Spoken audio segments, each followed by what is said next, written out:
Olá, Cuiabá, Várzea Grande, Mato Grosso. Eu sou Neto Marques. Estamos aqui já prontinho para começar mais um podcast de provocação pelo site Voz MT, pela MT Transparência e também pelo YouTube e também pelos nossos meios de comunicação.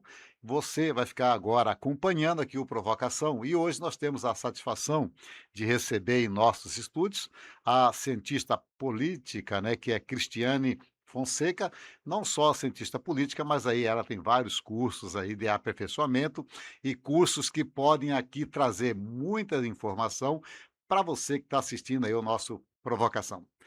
Bom dia para você que está assistindo que vai assistir agora esse nosso encontro aqui com a Cristiane, e ou boa tarde ou boa noite, porque eu não sei a hora que você vai estar assistindo aí este programa. Mas é uma satisfação muito grande, Cristiane, de tê-la aqui no Provocação e pela primeira vez. A gente queria bastante que você viesse aqui, bater esse papo aqui, trazer essa informação da política mato-grossense, da política brasileira ao Sim. nosso telespectador. Muito obrigado e, mais uma vez, obrigado de coração pela presença. Neto, eu que agradeço o convite, né. Acho que o Brasil, nosso estado, tem muitas pautas aí que estão pujantes, principalmente em ano pré-eleitoral, a gente sabe que acentuam mais as discussões acerca dos bastidores da política, do cenário político, então eu espero contribuir. E contribuir com uma voz feminina, né, nós sabemos hoje que no estado de Mato Grosso, são poucas as vozes femininas que discutem política, principalmente porque se tem um discurso que política sempre foi assunto de homem, né? Mas eu acho que assim nós mulheres temos também legitimidade para dialogar sobre isso. Eu venho, né, com um recall relacionado à minha formação, tenho como base formação em sociologia e ciência política, com doutorado em sociologia. Então, nós fazemos discussões como um todo, mas sempre tentando pautar aquilo que a história faz resgates, aquilo que a ciência política e a sociologia analisa, para que a gente tenha sempre análises qualificadas. Essa é a Cristiane Fonseca. Cristiane, eu ia perguntar justamente era isso, mas você já apresentou, muito bom. E a gente vai falar um pouco aqui sobre a política geral, né? Vamos começar lá em cima, no Sim, nacional. claro. A gente está vivendo hoje no Brasil uma situação, parece que até atípica, porque hoje você se elege, hoje você faz política com um celular, fazendo aquela lacração de 1 minuto ou segundos, né? Tem gente que a gente vê exemplo de parlamentar de Mato Grosso que não participa de praticamente nada lá no discurso político do Brasil, mas ele sai de lado, faz ali um videozinho de 40 segundos, já joga na rede social e isso transforma, isso acontece, se elege e depois não entrega. A gente vê muito isso, mas como é que você está vendo hoje esse cenário? A gente sabe que o nosso presidente do Brasil, que é o Lula, ele estava vivendo uma situação um pouco difícil, achando que estava com dificuldade para se eleger, mas aí a própria direita jogou na mão do Lula essa possibilidade de uma reeleição mais tranquila? Eu gosto desse debate, principalmente porque nós, né, viemos fazendo análises constantes e em muitos momentos, assim, eu tive ao longo de 3 meses para agora mudanças significativas com relação a isso. Então, há 3 meses atrás, quando nós analisávamos aí uma possível reeleição do Lula, parte de uma esquerda, né, que tem uma limitação hoje no número de quadros nacionais que poderiam disputar a eleição nacional presidencial, o Lula é essa referência e vai aí então ao seu quarta reeleição, Reeleição. né. Então, assim, há 3 meses atrás as minhas falas eram de que o Lula tinha um desgaste muito grande. Eu dou muito credibilidade para pesquisas, acho que números são referenciais importantes para a gente entender o comportamento eleitoral, e nós vimos um Lula que estava decrescendo com relação à sua avaliação.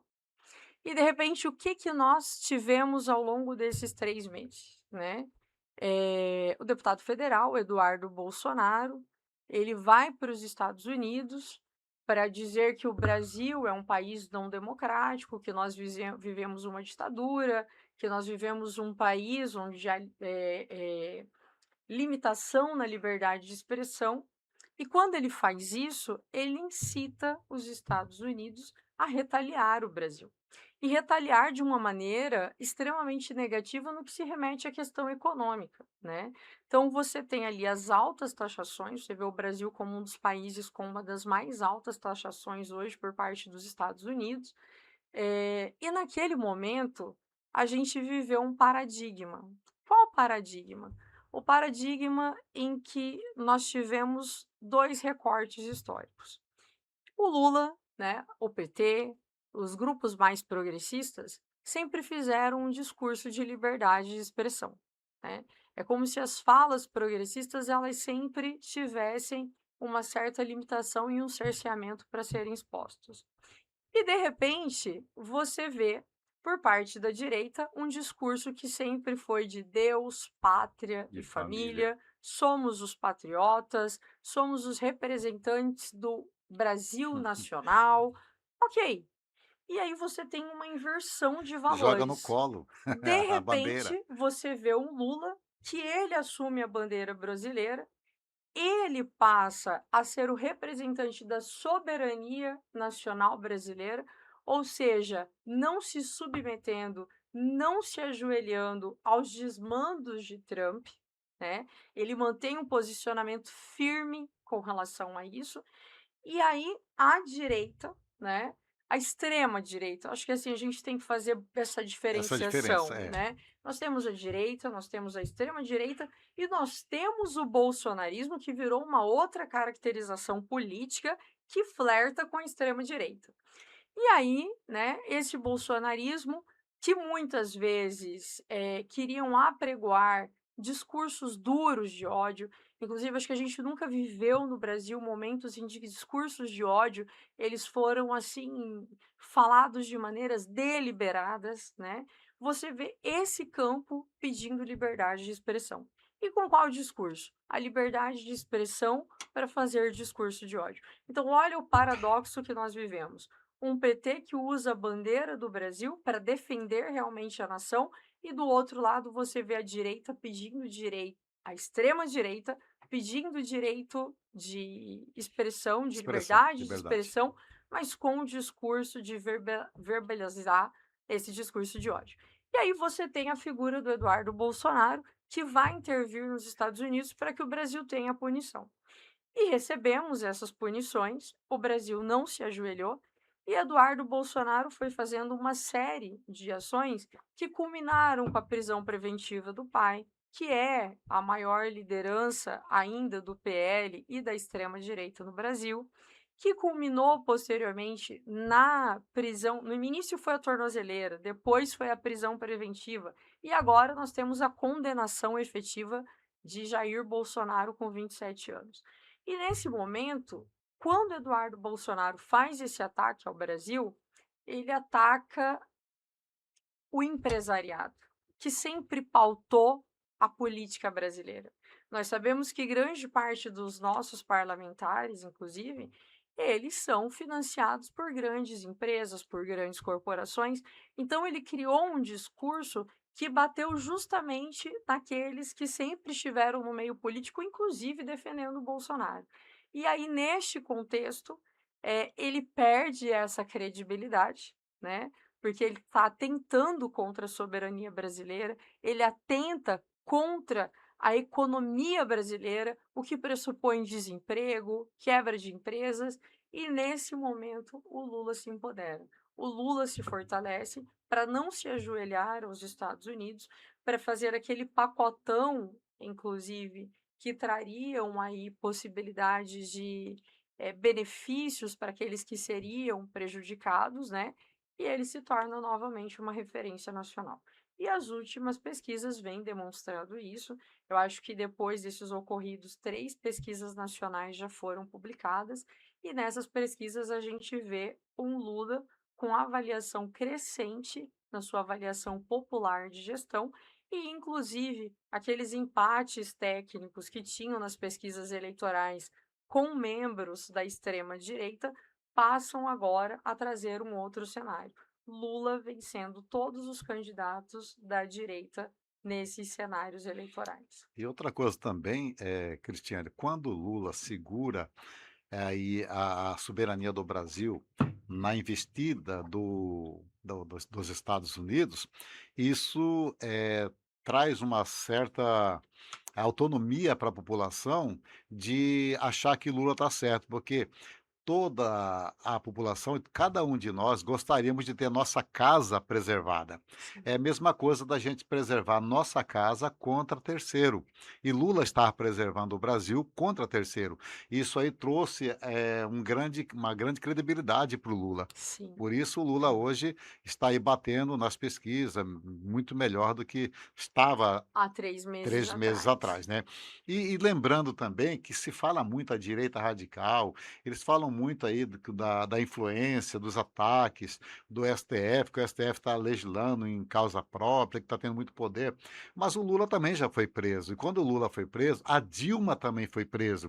E o pior, quando o Lula foi preso, eh, quem condenou, tanto o Ministério Público, promotor, quanto o juiz, viraram funcionário, Ministro, ministro, que é senadores funcionário hoje, deputados né, e federais. ninguém se falou nada, a esquerda não reclamou.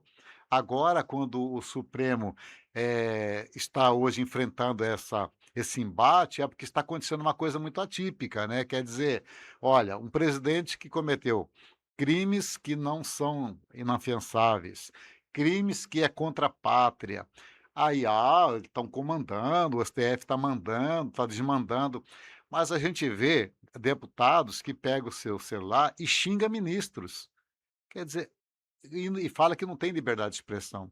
É uma coisa muito e outro, o pior é que quando ele faz esses videozinhos, tem pessoas que acham que está certo e continua votando nessas pessoas, e nós estamos aí fragilizados no Congresso, que é aquilo que a gente viu aí. O Congresso votando na blindagem, nós que votamos nos parlamentares que estão lá hoje, ficamos até com vergonha. Vamos falar de Mato Grosso, por exemplo. Nossa, 6 deputados votaram na blindagem. Vai ter dificuldade para se eleger esses 6 deputados, porque difícil, né, Cristiane? Olha, essa fala assim gente, na primeira entrevista que eu dei sobre a PEC da blindagem, inicialmente eu fui muito sutil, porque eu estava ainda compreendendo todo o processo. Na segunda, eu falei: "Vocês me perdoem, eu vou ter que sair do salto agora, mas é PEC da bandidagem". E assim, eu gosto de fazer falas que elas saem do jargão acadêmico, por quê? Porque é um escárnio aquilo que nós vimos. E é um escárnio de qual ponto de vista? Sim, pessoas entendam aqui. Não é perseguição do STF, não é independência dos três poderes. O que é, em palavras práticas, um parlamentar pode roubar deliberadamente, ele pode estuprar, ele pode matar, e o que vai acontecer? O STF vai bater na porta do Congresso e vai dizer: Vossas Excelências, posso investigá-los? Vossas Excelências, posso prendê-los? Então, assim, e isso nós tivemos no Brasil já. De 88 a 2001, nós tivemos isso. E aí você tem um caso emblemático. Hildebrando Pascoal, o deputado da motosserra, que assassinava pessoas, esquartejava e torturava. E o que, que aconteceu com eles? Quando essa lei estava em vigência, Hildebrando não foi investigado. E Delbrando foi cassado, mas não foi investigado. Ele não cumpriu a lei como um cidadão cumpriria normalmente aqui no Brasil. Então, assim, chegou a um ato tão vergonhoso de tantos casos como esse, que em 2001 eles tiveram que rever isso. E aí você fez esse tocante a Mato Grosso, né? Por que que o cidadão comum ele precisa passar por todas as regras da lei? E aí você vê um país, e aqui eu estou falando de estatística, porque eu não gosto de tratar de senso comum. O que nós fazemos aqui também é ciência. E números são importantes para isso. Quando a gente olha a cárcere brasileira é formada 67% por pretos, pobres e periféricos. Essas pessoas, elas continuarão não sendo blindadas. mas nós blindaríamos o crime do colarinho branco. Então, assim, Neto, é um escárnio o que nós tivemos ali, né? Uma blindagem que representa criar uma casta, uma estrutura política intocável. E aí, assim, eu vou dizer o seguinte: advogados eleitorais, vocês perderiam espaço, porque ao invés deles contratarem advogados, eles iam preferir investir em campanha, Sim, né? e outra coisa também, Cristiane, é a questão aí que nós temos aí 2 policiais que votaram na blindagem, policiais que eram para estar dando exemplo lá em Brasília, né. E hoje nós vivemos aí um país que já está quase acabando o ano, e nós estamos vivendo lá o Brasil sem andar com as pautas importantes, que é do imposto de renda, as pautas super importantes, porque a extrema direita fica lá só defendendo pautas de anistia, pauta de blindagem e com isso o Brasil não anda. E depois tranca as pautas importantes e aí joga a culpa no governo federal. A gente não está aqui defendendo o governo, não somos advogados do Sim. governo federal ou de A ou de B, mas estamos falando uma realidade que acontece no país. Porque com essas pautas, agora parece que vai votar hoje, se não me falha a memória, A eh, isenção a do imposto isenção de de renda para renda. pessoas que recebem até R$ 5.000. Sim, aí o que que acontece? Eles querem fazer troca com essa votação, senão eles não vão votar, a direita não vai votar se não dá aí, dosimetria da pena. Olha, o que país que nós estamos vivendo. Quer dizer, todos as pessoas que têm débito com a justiça, então vai querer pedir também dosimetria, vai querer pedir anistia, né. É uma coisa assim e está trancando o país, está trancando o país. E vou te falar, Neto, eu gosto muito dessa fala da anistia, porque as pessoas confundem 1979 com 2025. 1979, nós tivemos anistia no Brasil, mas eu quero que vocês entendam que a anistia de 1979 não foi para político criminoso que queria ser blindado. Foram para pessoas que foram torturadas, por pessoas que tiveram que ser exiladas, por pessoas que sofreram a dura lei do período de repressão que a ditadura proporcionou. Agora, foi também em 79 uma anistia somente para atender esses que foram oprimidos, que foram torturados? Não. Anistiamos também os algozes desses que foram torturados. Aí viemos a 2025 e as pessoas falam: mas o Lula foi anistiado em 1979? Quantos membros da esquerda foram anistiados em 1979?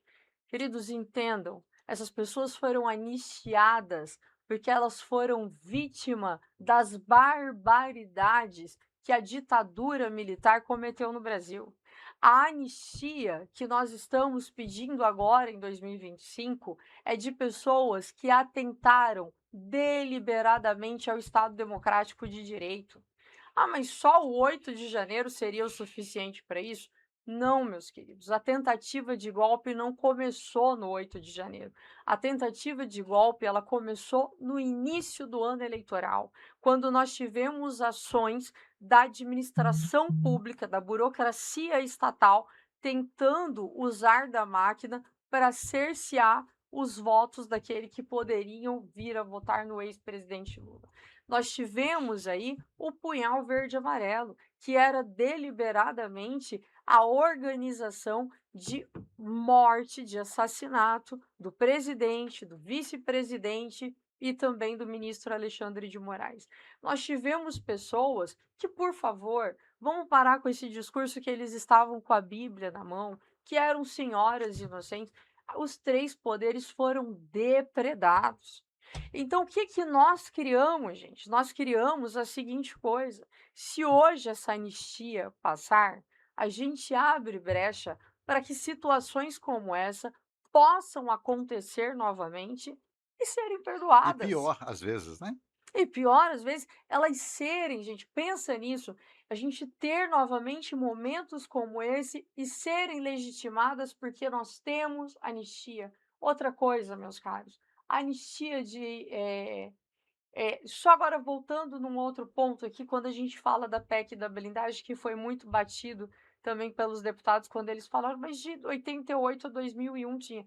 Meus queridos, de 88 a 2001 tinha, porque nós estávamos saindo de uma ditadura.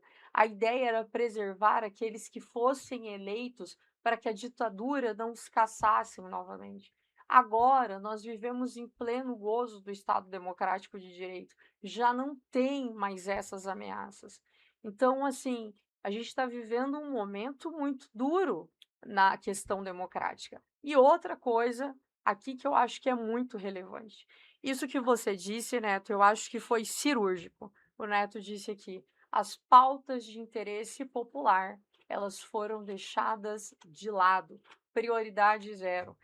Pasmem, o dia da votação da PEC da blindagem era o último dia que o Congresso tinha para aprovar a isenção da energia para mais de 60 milhões de famílias. 60 milhões de famílias seriam beneficiadas com inicialmente a MP, que definiu isso, e precisava do Congresso para chancelar. Foi chancelado? Sim, nos 45 segundos do segundo tempo, eles votaram as 2 casas para que isso passasse. Até porque imagina, Neto, né, se eles dissessem: "Passamos a noite inteira voltando a PEC, seguramos nossas mãos e fizemos orações", né, porque conseguimos pautar a prioridade agora da PL da anistia e não passamos por uma pauta. Há quanto tempo o governo vem falando para você do imposto de renda, da isenção do imposto de renda de R$ 5.000? E vejam, mais de 90% da população brasileira recebe menos de R$ 5.000. E essa pauta estava sendo negociada. Vamos votar isso se tivermos a proposta da anistia em E pauta? parece, Cristiano, que tem um pessoal da direita que, para atrapalhar esse projeto aí do governo federal na questão do imposto de renda, levar para 10.000, porque acho que é impossível, mas eles estão fazendo isso aí para atrapalhar. Para Não está mais ou menos atrapalhar, uma conversa? porque nós sabemos que, assim, você sair de 2.000 para 5.000, a gente está Um avanço duplicando mais do que e duplicando, né? aumentando. É. Agora, quando você coloca 10.000, convenhamos, a gente não está falando de deputados que estão sendo, congressistas que estão sendo responsáveis com isso. É para trazer um conflito com o governo. Então, assim, nós estamos tendo agora, historicamente, um governo que está dizendo o seguinte: a gente precisa readequar aí a estrutura da não precariedade e dos tempos que o imposto de renda precisa ser alterado. E aí eu quero fazer uma abordagem que eu particularmente acho relevante, mas que tem 2 posicionamentos. A Coronel Fernanda, ela entrou, né, com um adendo, e um dos adendos eu achei propositivo. O adendo propositivo foi que haja uma data base a partir de agora, para que a correção do índice do imposto de renda seja feita anualmente. Que a gente não dependa da discricionariedade de um governo para que isso seja ajustado. Porque quando se fala de PIB, quando se fala de inflação, a gente faz isso todos os anos Seja para saber automaticamente, né? como controlar o mercado. Então, o povo também precisa ter isso para ter aí mais renda, o que inclusive é bom para o comércio, para a economia.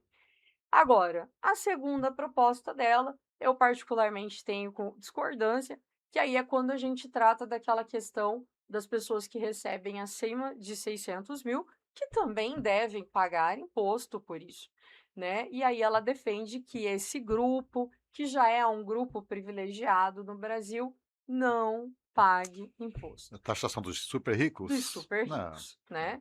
Então eu trago essa discordância, eu acho que, assim, o que é certo a gente precisa tratar, eu acho que essa questão da data base, se passar, é fundamental, né. A população não dependeria de um governo que queira ou não fazer isso, a gente teria isso de maneira técnica, né.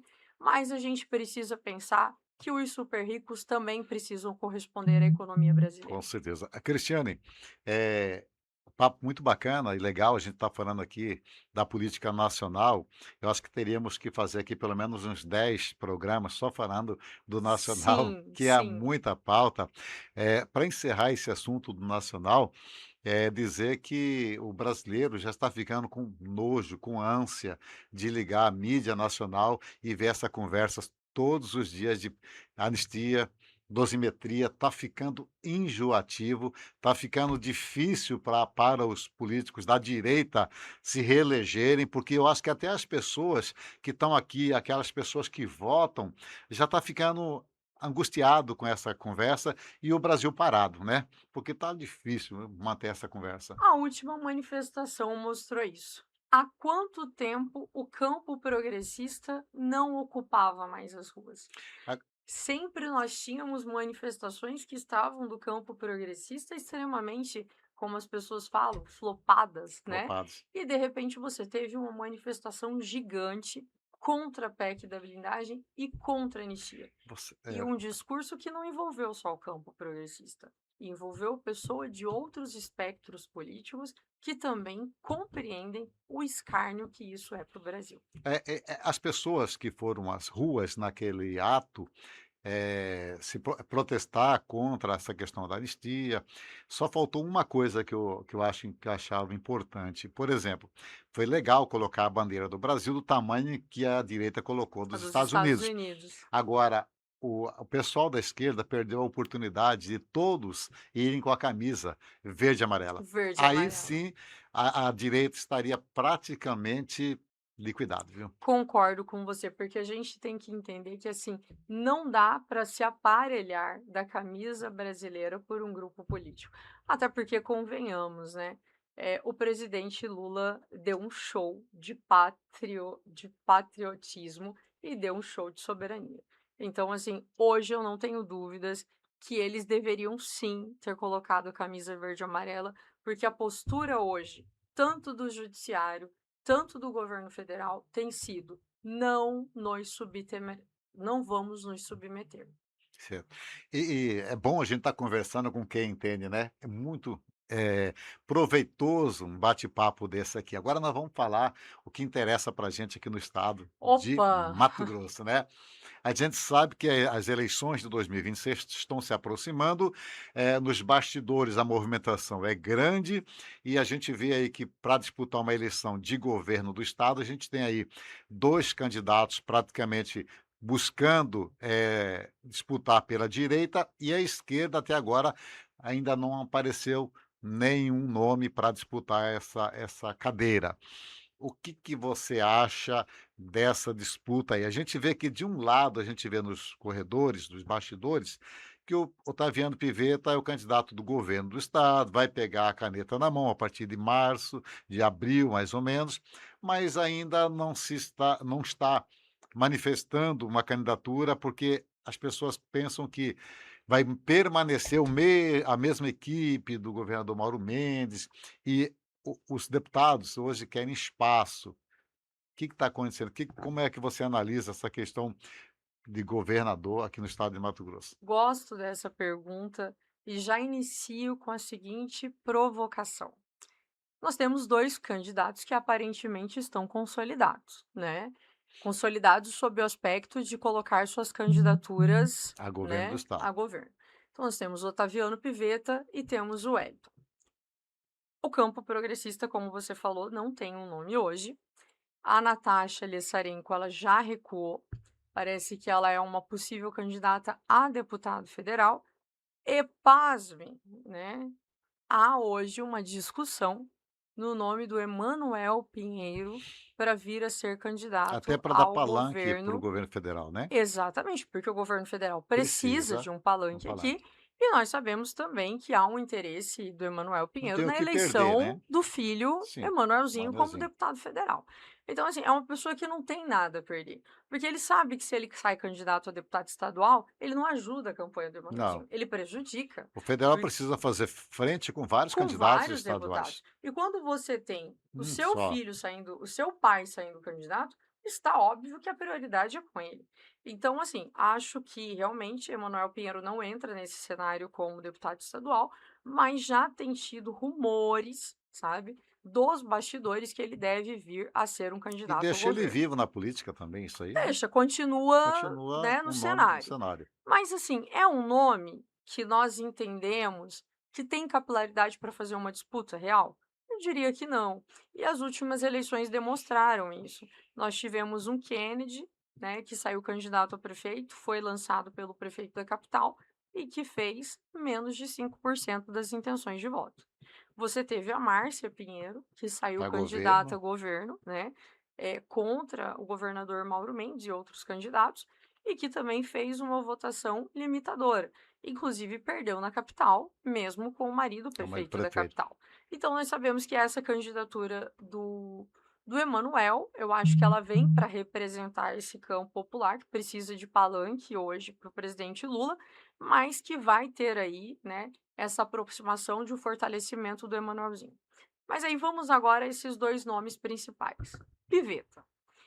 Piveta tem muitos pontos favoráveis a ele, e como eu te falo, eu sou pragmática. Eu gosto de analisar números, apesar que, quero deixar uma observação importante, pesquisas eleitorais feitas em As anos últimas não anteriores eleitorais, elas não costumam, meus são caros, fotografia, na realmente hora. representar a realidade.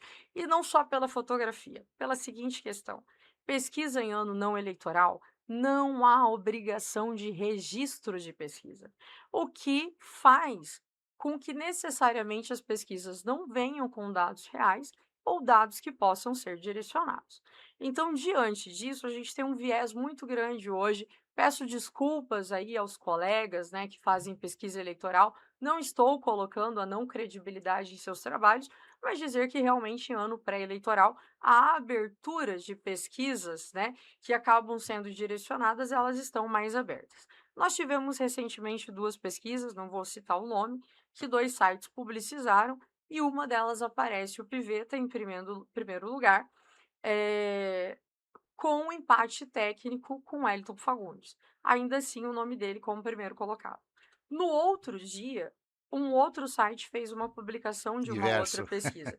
Nessa outra pesquisa, nós tínhamos o Wellington na frente, mas com 10 pontos de diferença Diferença. do Piveta. Então, assim, eu vou te dizer uma coisa, eu faço pesquisa eleitoral também, os números não erram. Quando a metodologia é feita corretamente, quando você tem um plano amostral, um plano estatístico bem definido, os números não erram. Essa discrepância não é Não real. cortando o que você está dizendo, Cristiane, o Botelho batia aqui em Cuiabá na frente de todo mundo, deixando todo mundo comendo em 10%. Quando acontece aquela pesquisa verdadeira, lá no finalzinho, o Botelho estava atrás, ninguém acreditava, e foi o que deu. Foi o que deu. As pesquisas que valem são as da última semana, porque daí nenhum instituto quer se comprometer e dizer que ele nunca mais vai entrar no cenário. Mas assim, ok, então vamos lá. Então, o que que nós temos aqui de propositivo em relação ao Otaviano? Um, ele é vice-governador de uma gestão que é bem aprovada no Sim, estado bem de Mato avaliada. Grosso. Então, assim, nós temos que entender que Mauro Mendes vem de uma eleição, reeleição, e mesmo em reeleição mantém uma capilaridade na avaliação da sua gestão. Isso é um ponto e isso, né, ajuda muito, contribui muito aí para a pavimentação do nome do Piveta. 2, o Piveta não é um neófito na política. Ele foi prefeito de Lucas do Rio Verde. À época, houveram considerações de que ele foi um prefeito de Bom, né, referência aqui no estado, inclusive foi reconhecido nacionalmente. na área da Há educação, quem né, fala exatamente que a área de educação foi uma área que ele atuou, então ele tem esse recall também. 3, né, que eu vejo aí. Nós temos 3 prefeitos de Mato Grosso, que alicerçam aí as maiores prefeituras, que é a prefeitura de Cuiabá, a prefeitura de Várzea Grande e a prefeitura de Rondonópolis. E esses 3 prefeitos, ao seu modo, inclusive, de maneira velada, eles vêm demonstrando que talvez eles gostariam de ter como preferência o nome de Piveta para candidato ao governo. Tivemos a fala de Abílio convidando, inclusive, Piveta para ir o PL disputar o governo, quando o Wellington já dizia que era candidato do do governo pelo governo. PL. O prefeito Cláudio, por exemplo, a primeira visita que ele recebeu em Rondonópolis não foi do governador Mauro Mendes, foi do vice-governador Otaviano Pivetta. Né? A própria prefeita de Várzea Grande, ela não visitou só o governo do estado, ela recebeu a visita do vice-governador na prefeitura.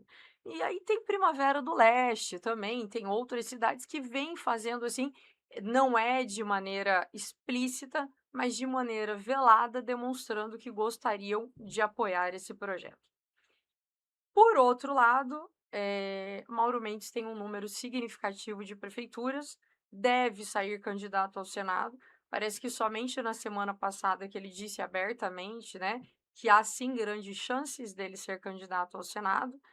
E aí você tem um Mauro com grandes chances de vitória. Como eu disse para você, assim, pesquisas são números, números podem É. ser E o desconsiderados. PL tem 2 que manda, né, Valdemar e E Bolsonaro. Quer Bolsonaro. dizer, E aí a gente vem agora o o Hélio tem que Wellington convencer os Fagundes. 2, né. Exatamente. Só fechando o Piveta, se Mauro vem ao Senado e Piveta vem ao governo, é a dobradinha dos sonhos.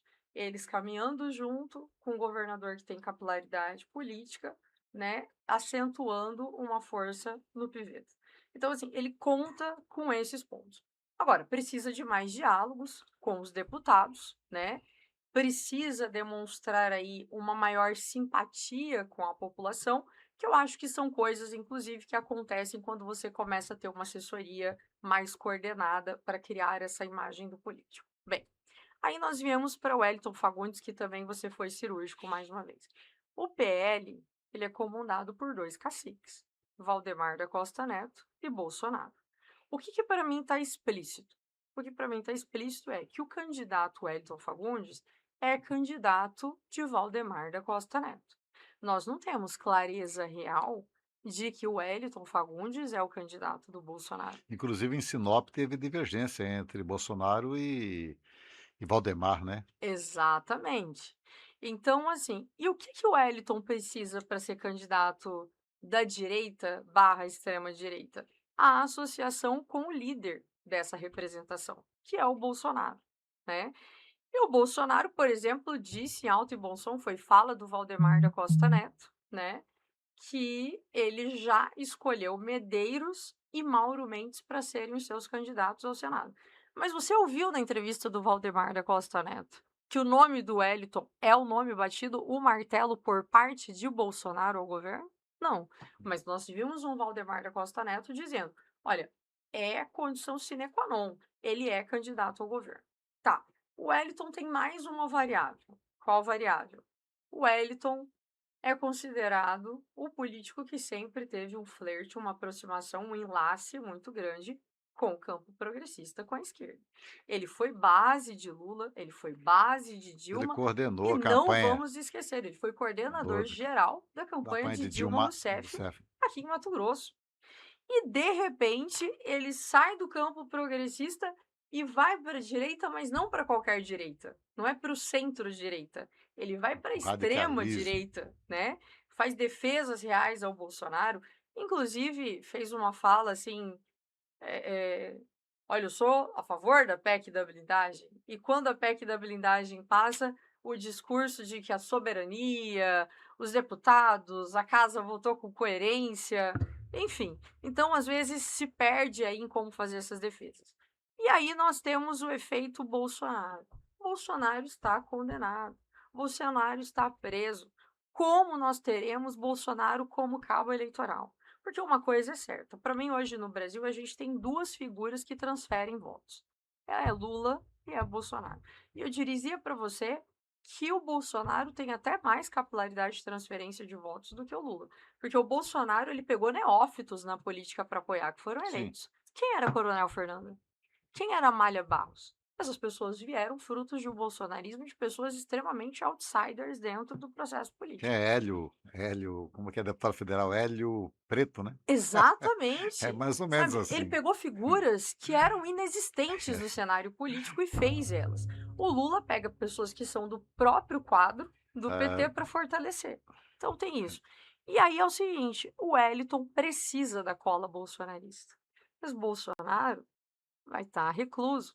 Bolsonaro não vai poder vir até Mato Grosso. Bolsonaro não poderá gravar um vídeo de apoio a algum candidato do PL. E aí, como que fica o Wellington, que não tem essa consideração por parte da direita de ser um representante raiz? Mas eu pergunto para você agora aqui, quero ver de você. A Tarcísio também foi funcionário da Dilma, ele trabalhou no DENIT, ele era do governo do PT. E aí, por que que dele ninguém fala nada? Porque depois ele virou um ministro forte do Bolsonaro, né. Assim, ele esteve no DENIT, mas ao mesmo tempo você tem uma figura que, assim, se torna ministro de Bolsonaro e ministro forte do Bolsonaro, né.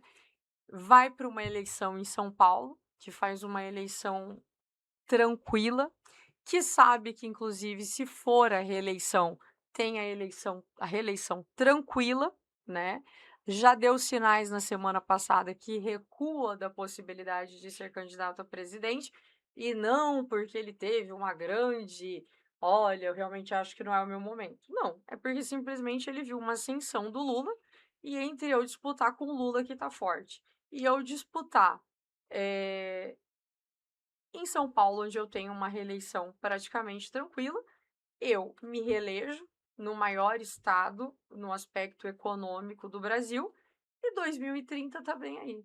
E a Qual maior outro nome oposição também surge? do Tarcísio, numa candidatura a presidente do Brasil, seria aquele boné vermelho na cabeça, né. Seria a campanha negativa dele, A campanha negativa. né. O Tarcísio estava indo no caminho certo. O Centrão já tinha tirado o Bolsonaro de cena e já tinha escolhido o nome do Tarcísio para ser o candidato a presidente. Quando ele vai naquele ato, né? O homem moderado vai àquele ato, mas aquele homem moderado que também fala assim: eu preciso do bolsonarismo raiz para me eleger, ele faz aquilo que não esperavam dele, o ataque direto ao STF, com quem ele tinha um diálogo. Então ali ele bolsonarizou, como as pessoas falam, Bolsonaro versão 2.0.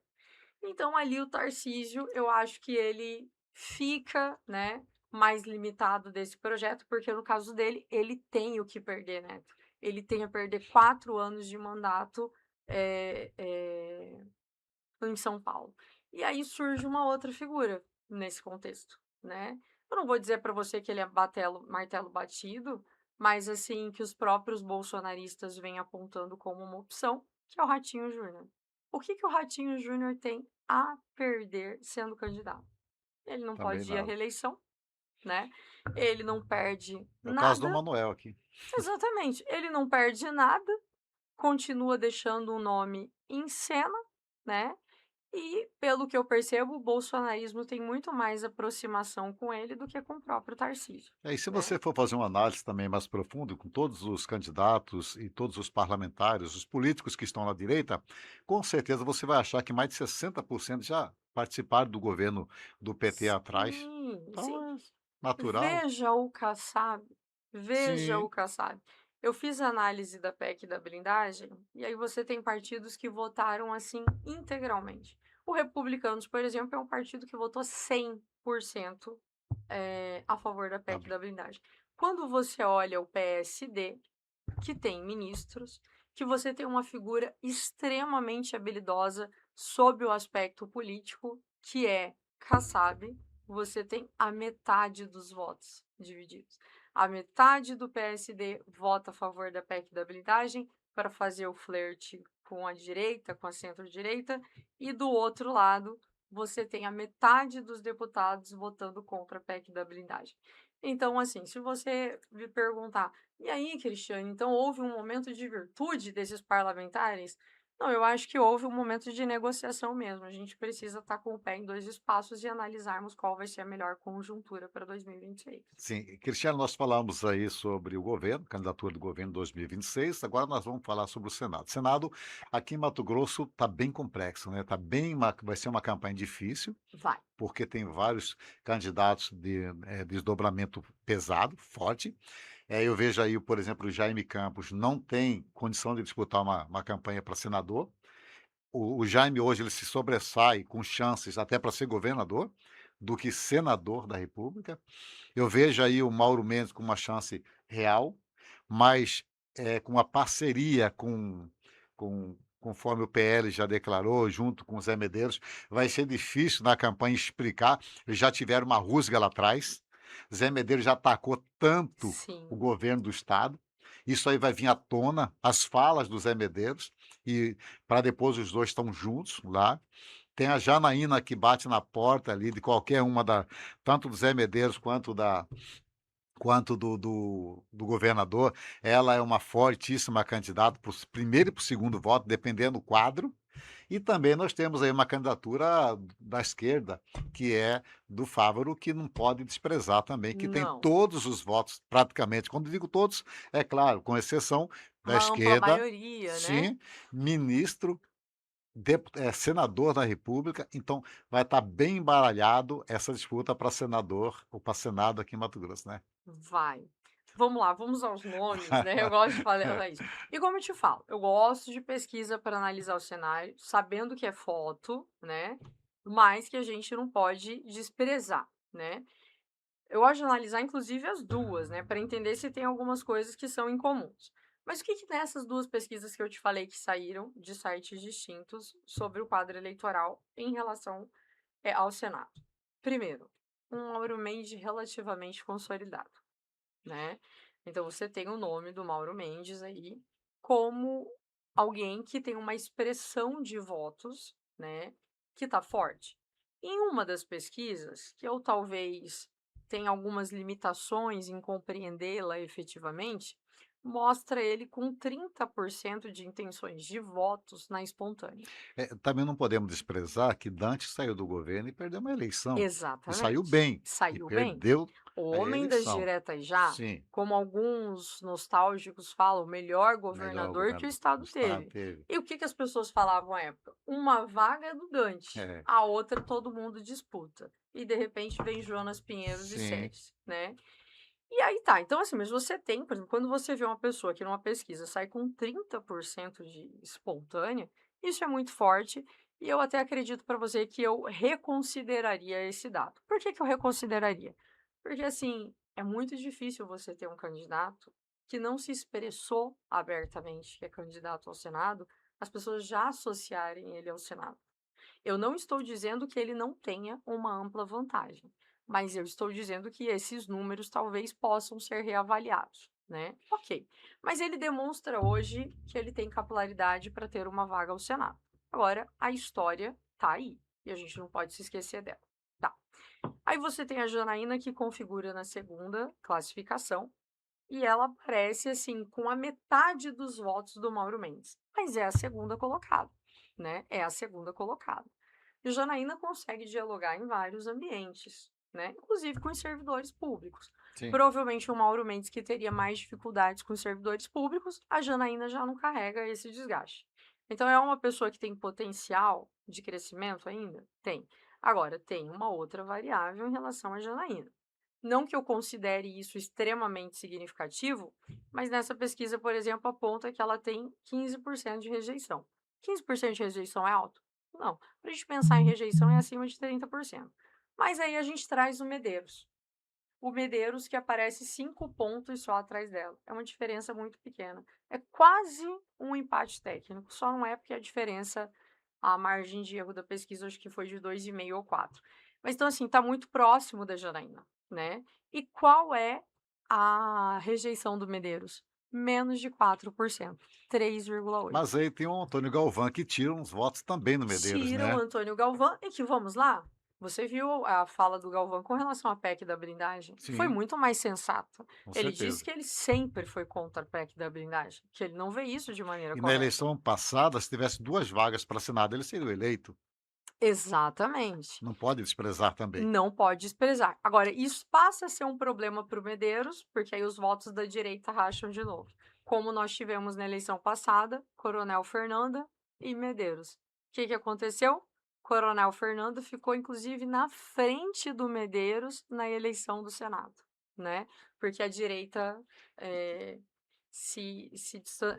dividiu os votos. E só querendo fazer uma observação que eu acabei não encerrando aquela fala, Mas assim, se nós tivermos a candidatura de realmente, Piveta e o Wellington Fagundes para o Senado, eu acho que o Mato Grosso pode viver um momento histórico, que nunca mais teve pós-redemocratização, que seria uma eleição impossível segundo turno, né. Sim. Mato Grosso nunca teve segundo turno.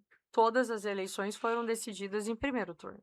Então, assim, se realmente a gente tem 2 candidatos aí, que mesmo naquela pesquisa que eu disse para você que um tinha 10% a mais, o outro apresenta com 20%, que não é um número, desconsiderável, né. Então você tem números reais para um possível segundo turno. Agora, é como nós falamos, né, análise, né, é momento também, é Momento. como foto. O que a gente está falando hoje aqui, dependendo do que for votado hoje, por exemplo, da PEC não, da questão do imposto de renda, pode mudar tudo, a anistia pode mudar tudo, as próximas federações que vão ser formadas podem mudar tudo. Você tem, por exemplo, um Abílio já dizendo em alto e bom som que MDB ele não aceita no PL, que é uma forçação aí do Wellington para coligar a Janaína com ele nessa dobradinha, ele governador e ela senadora. Então você vê que tem muitos pontos ainda que Que precisam. precisam É. ser definidos para que a gente faça uma análise real.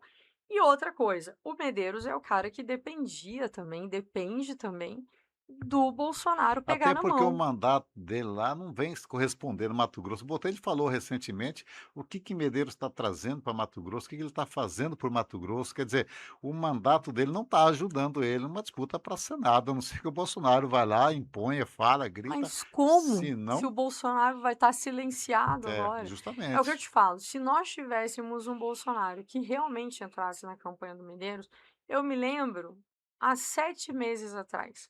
Há 7 meses atrás, as pessoas não falavam que a primeira vaga era do Mauro. As pessoas falavam assim: primeiro é Medeiros, a segunda vai disputar Mauro e Janaína. Mudou, Mudou. porque ali a gente vivia um Lula extremamente enfraquecido, um bolsonarista, o bolsonarismo extremamente forte, e esse quadro mudou. Então, assim, e além de ter mudado, você tem o maior líder que transfere votos recluso. Não tem como ele fazer E aí campanha. veio a votação do PEC da blindagem, que eles fizeram essa besteira de votar lá, Fizeram essa gritaram, besteira, defenderam, foram defenderam. defensores disso, sabe. E aí o que que nós vemos, assim, analisando de maneira mais ampla? Uma democracia extremamente fragilizada, uma democracia que pós-redemocratização já teve o impeachment de 2 presidentes, que teve uma tentativa de golpe de estado, e aí as pessoas falam: "Mas não teve golpe". Pessoal, Se se tivesse tivesse, não golpe, teria o nós nem embate estaríamos aqui agora falado. dando essa entrevista com vocês, porque golpe significa intervenção, cerceamento de ideias, cerceamento de liberdade de expressão. Nós não estaríamos aqui falando sobre isso. Então, tentativa de golpe houve sim, e a própria tentativa, ela já é criminalizada. E mais, para aqueles que têm dúvidas ainda, que preferem reverberar esse discurso, nós ouvimos semana passada. O presidente do PL, Valdemar da Costa Neto, disse em rede nacional: sim, houve uma tentativa de golpe mesmo. Então, assim, acho que isso era o que a gente precisava para dizer assim, pessoal, será que é realmente perseguição o que nós estamos tendo por parte do judiciário? Ou é o judiciário fazendo a defesa do Estado Democrático de Direito? Então, assim, são coisas que a gente precisa analisar. A anistia abre uma possibilidade imensa para que nós tenhamos novas movimentações dessa natureza, e eu acho que, assim, o que nós precisamos agora é de pacificação. Agora, não venham me dizer que pacificação significa você tratar criminosos como pessoas que têm que sair impunes do que fizeram. Aí as pessoas falam: "Mas e a dosimetria?", né. O Congresso já não quer mais pautar a anistia, quer pautar a dosimetria. Gente, quem define tempo de reclusão não é o Congresso, é o Judiciário. É ele que dá as penas. Vocês ouviram, o Judiciário em alto e bom som disse: "Ex-presidente Jair Bolsonaro, 27 anos, tantos meses, tantos dias". Quem tem a prerrogativa constitucional de delimitar tempo é o Poder Judiciário. Então, Congresso, se nós fizermos mais uma vez uma proposta como essa, nós teremos mais uma inconstitucionalidade e mais uma vez ela não será, eh legitimada pelo STF. É até, a punição para dar exemplo, para que isso não possa, né, vir a acontecer novamente. Porque olha só, foram lá, quebraram, destruíram os 3 poderes. Aí eu fico pensando assim, o deputado que quer anistia, se essas pessoas tivessem ido na casa dele e quebrado a televisão, o sofá, a casa dele tudinho, será que ele ia falar: "Dá anistia para esse bagunceiro, para esse S ladrão", será que foi lá e quebrou? Será que teria altruísmo agora Sim. contra essas pessoas? "Não, eu entendo, olha, talvez era uma necessidade". Por favor, nós sabemos que não é assim. Se fosse na sua casa, você não aceitaria. Gente, nós estamos dizendo do coração do Brasil. O coração do Brasil são os 3 poderes. Eles foram deliberadamente atacados.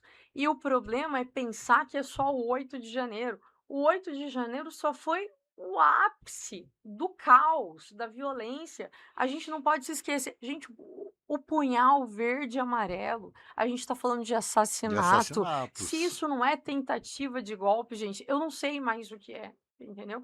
Então, assim, eu acho que a gente precisa refletir sobre isso. Aí, recentemente, uma pessoa me falou assim: vocês ignoraram o voto do Fux? O Fux fez 12 horas de argumentação. Sim, o Fux fez uma argumentação que nem o advogado do Bolsonaro e de todos os Conseguiram réus fazer. conseguiram fazer. E mais, população, nenhum dos advogados de defesa disseram que não houve tentativa de golpe de Estado em seus discursos. Assistam que vocês verão. A única coisa que os advogados de defesa fizeram foi: o meu cliente não participou, o meu cliente não sabia. Essas foram as falas. Em nenhum momento houveram falas no sentido de que nem houve tentativa de golpe de Estado. E isso é chancelado pelo Valdemar da Costa Neto. E o Fux também, ele entrou em contradição, porque ele condenou 2. Como é que você fala que foi não teve nada e condena a gente? Gente, olha essa fala, mais uma vez, Neto, cirúrgica. Vamos lá, gente. Tentativa de golpe de Estado. Existe um líder. A ideia foi: por que tentativa de golpe de Estado? Porque não aceitamos o resultado das eleições democráticas que houveram no Brasil. Ponto. Não aceitei a eleição, quero continuar no poder. Tentativa de golpe de Estado. Aí o STF, né, vota em sua ampla maioria e aí o Fux fala o seguinte: eu só vou condenar 2 pessoas, o delator, né, que é o Mauro Cid, e o Braga Neto. E aí eu fico pensando, olha só, gente, nós temos todo um golpe de Estado que foi forjado por Braga Neto e pelo ajudante de ordens de Bolsonaro para beneficiar quem? Nós teríamos o ajudante de ordens do ex-presidente Jair Bolsonaro como próximo presidente do Brasil. Gente, isso é história, isso é histórico, isso é análise. População, para de ficar em vídeos de TikTok e lacragem de parlamentares de 1 minuto. Vamos ler, vamos voltar para a história. O que nós estamos tendo agora é uma explicação histórica ao rumo de 2025. Qual é o sentido de eu punir o ajudante de ordens do líder? Porque foi provado, líder de uma associação criminosa, né? Então, assim, qual o sentido? Então, para aqueles que são defensores do voto do Fux de 12 horas de defesa, esqueceram de considerar as contradições em que somente 2 pessoas e que não necessariamente representam o poder real de assumir esse espaço que o golpe poderia propiciar é que foram condenados. E o que você analisa aí a questão do Jaime Campos? Onde ele entra aí? Ele ainda espera uma possibilidade aí de ser candidato a governo do estado. Será que ele pode vir ser candidato pelo PSD? Não, com apoio da esquerda? Há uma possibilidade também, né? É, assim, eu acho que o Jaime, por mais que, assim, quando a gente analisa todas as votações dele no Congresso, a gente percebe um Jaime, eh, que teve muito mais votos em acordo com as pautas do governo do que o contrário. Sim, Isso faz com que ele seja um governista? Não, ele não foi um governista. Mas, assim, eu vejo limitações pelo histórico do Jaime, Arena, PFL, DEM, agora União Brasil, ou seja, partidos de espectro da da direita, direita. né? Ele vir para um diálogo para o PSD para ser candidato ao governador. Nós vimos uma sinalização nessa semana passada, né, da possibilidade de ter um Mauro ao Senado e quem sabe o próprio nome Do do Jaime. do Jaime ao Senado também.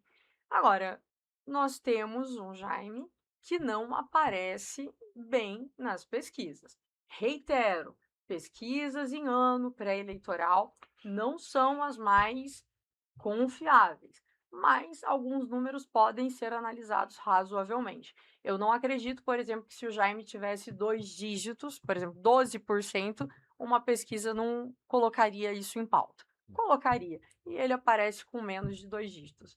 Então se torna um nome, inviável para fazer um pleito real, né. Eu acho que o Jaime, por mais que teve esses diálogos recentemente com o Fávaro, né, com esse campo aí do PSD junto com a federação, até por um histórico todo que ele teve, eu não creio que ele seria esse nome hoje do campo progressista. É, nós estamos aqui já conversando e olha, esse papo tão legal, bacana, que a gente poderia levar aqui mais 1 hora, Sim, 2 eu me horas. empolgo E tem também. tanta coisa que eu queria abordar, por exemplo, a questão aí, da verba, partidária que Lula, o governo federal, mandou para um 1 bilhão e bilhão, e 100. esse congresso nosso, que é considerado o pior congresso de todos os Sim, tempos, jogou 4 vezes maior, quase 5 bilhões lá.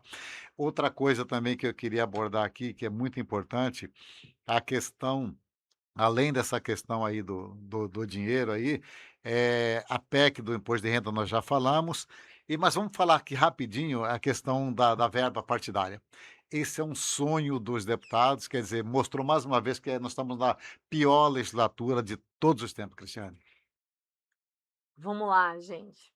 Enquanto a gente tem dificuldade de votar a isenção de imposto de renda para aquele que recebe R$ 5.000, enquanto nós tivemos dificuldade de votar a isenção da energia para mais de 60 milhões de pessoas, pauta de vocês, povo brasileiro, pauta de vocês, povo, que elegeram esses representantes. Eles se preocuparam com blindagem, eles se preocuparam com anistia irrestrita, num primeiro momento, para beneficiar aí o ex-presidente Jair Bolsonaro, e agora esses 4,9 bilhões. E vocês devem ter visto, e se não, vamos informá-los aqui. E a Da dosimetria também, onde né. a dosimetria, né? De onde sairia então? Porque o governo manda 1,1 bilhão, que já é um número significativo. Significativo. Eles batem o pé e falam: não, 4,9 bilhões. Primeiro ponto. Primeiro ponto é diminuir investimentos. Pessoal, para quem nós fazemos investimentos? É para o povo. Então, eles estão dizendo que mais de R$ 1 bilhão, para completar esses 4,9, né, de valores aí para o fundo eleitoral, sairiam de investimentos. Então, sairiam do seu bolso para financiar a campanha eleitoral. E que depois eles vão querer brindar eles mesmos. Sim, e essa campanha eleitoral, pessoal, que depois vocês não têm acesso a essas pessoas que vocês elegeram, que vão para o Congresso e votam pautas que não são as de vocês.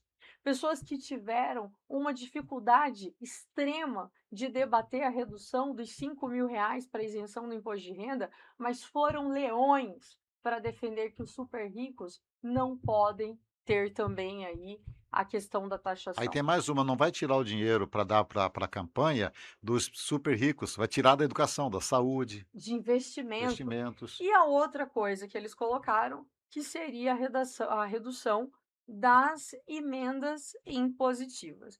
Talvez nesse ponto a gente pode até ponderar aqui, né? Olha, estão abrindo mão de algo que seria de benefício deles, né? Para isso. Mas não se iludam, as emendas estão aí no STF, principalmente as emendas PIX. Pix, Nós temos 2 deputados federais aqui de Mato Grosso que votaram a favor da PEC da blindagem, que estão sendo investigados por problemas aí na utilização das emendas PIX.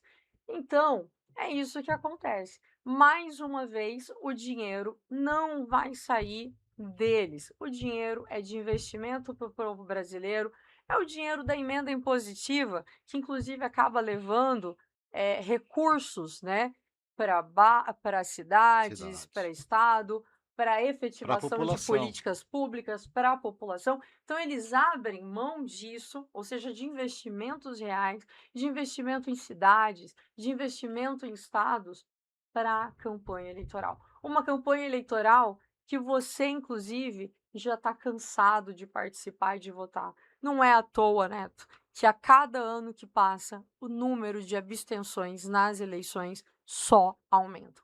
A descrença com a política brasileira faz as eleições serem cada vez mais reduzidas o seu número de participação. Ou seja, nós já estamos já pagando, colocando dinheiro em caixa para que seja financiada a campanha dos candidatos, né. Exatamente. Agora para a gente finalizar, nós temos aí uma notícia nova, né, graças a Deus o Fux fez alguma coisa que presta lá no Oh, STF, né.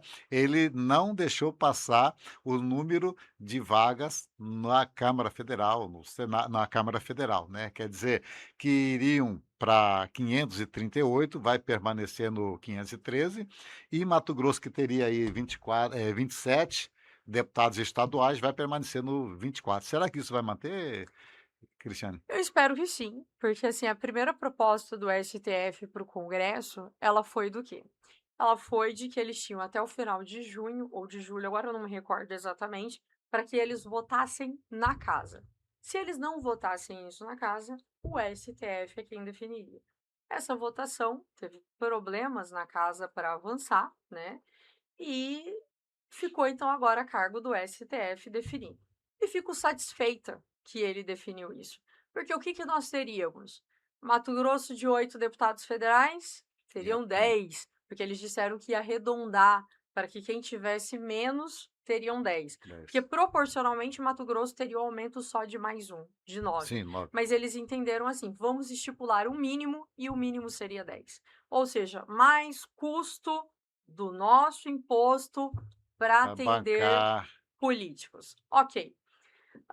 Gente, aqui eu não tô também criminalizando políticos, tá? Acho que a gente tem que entender também o seguinte: o povo precisa da política. A passagem de ônibus, o investimento na saúde, a escola que o seu filho estuda, o asfalto que você vê na porta da sua casa é fruto da política. Então, se é fruto da política, eu quero que vocês entendam que a gente não pode marginalizar a política. A gente tem que ir para as urnas mesmo. Assim, não abram mão de exercer esse que é um direito. As pessoas contestam, mas o voto é obrigatório. Mas assim, a gente precisa ter dever com o nosso país também. Não veja ele como algo duro contra você. Você não está tendo liberdade. Pensa que você tem um dever com a sua nação. Porque se você não vota, votam por você. E esses votos não necessariamente te representam. E aí, a gente vota nessa questão do Fux, que eu acho que foi extremamente importante, né? Porque assim, o aumento, como nós dissemos, não seria somente na Câmara Federal, o efeito cascata vinha Cascata. para a Vai ser para Assembleia. 30 Então deputados imagina estaduais. a Assembleia Legislativa de Mato Grosso de 24 deputados saltaria para 30 deputados. E meus caros, de onde vem esse recurso?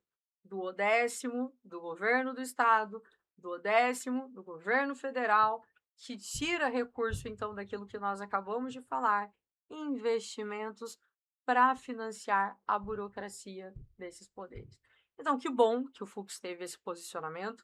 Acho que foi salutar para a democracia, né? Foi salutar, inclusive, né, para que a gente não amplie espaços, mas sim pense em qualificar Sim, esses espaços. justamente. Em vez de ser quantidade, qualidade, porque eu acho que em Mato Grosso aqui 24 deputados é o suficiente para poder cuidar Sim.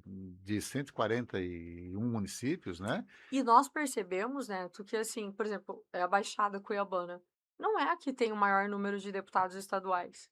O interior realmente está Sim, bem está bem representado na representado. casa, Sim, né? Então não tem como a gente dizer assim, olha, Mato Grosso não está representado com 24 deputados. Poxa, Janaína é de Juara, nós temos ali Sinop representado. Então não, gente, o Mato Grosso está sendo atendido com esse número de parlamentares. Nós precisamos só bater na tecla o seguinte: nesse momento não é quantidade que nós precisamos. O que nós mais ouvimos todos os dias é: o país está em crise, o estado está em crise, a prefeitura está em crise. Inclusive, ontem o prefeito Abílio disse que vai sancionar, eu acho que uma lei falando do perigo hoje orçamentário que a Secretaria de Saúde está passando. Então, no momento que a gente está falando de uma crise financeira no país, no estado, no município, faz algum sentido a gente aumentar custo para aumentar parlamentares? Né? Então, o que que nós tínhamos que fazer? Readequação. Aí eu concordo. Porque por que essa proposta? A proposta é que 513, como foi definido lá atrás, não comportaria, né, as mudanças territoriais que tiveram, as imigrações que tiveram de um estado para o outro. Então, espera aí, se o Rio de Janeiro diminuiu esse contingente populacional, a gente precisa retirar daqui, né? Vamos trazer essa uma vaga para Mato Grosso, que realmente a gente sabe que tem uma expansão de crescimento hoje aqui no estado. sim. Não aumentar mais vagas. Representar mais vagas significa temos que sustentar uma classe, gente, que recentemente estava pedindo para vocês blindagem. Como eu disse, Uhum.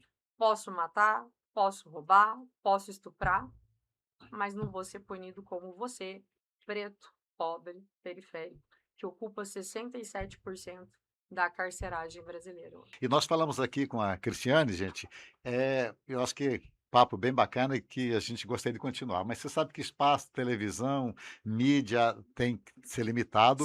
Nós Sim, nem chegamos a falar no paço municipal, de vereador, da gestão do Abílio olha, aí, né, como eu queria e falar do que foi votado na Câmara, você não tem noção, mas a gente está convidando você para participar aqui na próxima semana conosco, claro, para a venho gente sim. continuar aqui esse bate-papo aqui, porque tem muito assunto, muita coisas para a gente explorar de Cristiane, que é conhecedora da política do estado de Mato Grosso e também do Brasil e do mundo. Não é à toa que ela é mestre, doutora em tantas qualificações, que traz a informação aqui para os nossos estúdios, que nós levamos até você, telespectador. Neto, eu agradeço imensamente o convite, muito satisfatório estar aqui com você. Gostei muito da nossa conversa, porque assim, eu sei que eu falo muito, mas assim, a gente teve uma conversa aqui, a Sim, gente claro. teve um bate-papo aqui, onde nós trouxemos contribuições recíprocas, né? Então, assim, gostei muito de estar aqui com você. E sim, já aceito o convite para voltar aqui na semana que vem, porque a gente precisa falar de Cuiabá Precisa também, falar de né? Cuiabá Nós também, estamos aqui, como está Cuiabá como está também, né. Cuiabá. Então, vamos dialogar, até porque, assim, nós não teremos só Cuiabá. Hoje é o dia marco para votar aí a questão do imposto de renda, Imposto de renda. né. Você tem aí a discussão que a anistia deve voltar Em pauta de em novo. pauta de novo. E eu queria fazer uma última observação, você vai me Fica à permitir. vontade. O Senado enterrou a PEC da blindagem. Mas eu vou dizer para vocês com muita tranquilidade: isso não é altruísmo, isso não é virtude, isso é racionalidade. Ano que vem, 2/3 das vagas do Senado estarão à disposição para a reeleição. 2 vagas no Senado para cada estado. Então, até o político que sabe que pode manobrar com sua base, sabe que é difícil defender em rede nacional e com o povo que ele pede para ser blindado. Então, nós estamos falando de cálculo eleitoral e não em preocupação com impunidade. E fica atento aí, telespectador, você que vai votar ano que vem, fica atento aí com os nossos representantes. Tem deputado aqui que já de Mato Grosso que já viajou fora do Brasil. Será que foi com dinheiro público ou foi com dinheiro dele? Buscar ajuda fora do país para tentar prejudicar o nosso país. Então, fique atento, porque está nas nossas mãos quem vai administrar e quem vai cuidar da nossa soberania a partir de 2027. Sim, vamos com certeza discutir mais, teremos mais oportunidades. Me coloco à disposição, gosto dessa discussão e não só por gostar, é necessária. Necessário. Telespectador, estamos terminando mais um podcast de provocação aqui pelo site Voz MT. Espero que você tenha gostado e quero agradecer você que está assistindo aí de manhã, à tarde ou à noite. E você pode assistir também pelos nossos meios de comunicação. Pode ser pelo site Voz MT, pelo MT Transparência, pelo YouTube e também pelo Instagram. Queremos agradecer imensamente a Cristiane pela sua presença, tá? Já reforçando o convite para a próxima semana. Estarei aqui. E mais uma vez, você continue com a gente, porque nós temos outros programas. Um grande abraço a todos vocês e não deixando de agradecer também o nosso técnico, nosso Matheus Queiroz, que sem ele a gente não estaria aqui fazendo este programa. Um grande abraço a todos e até o próximo programa.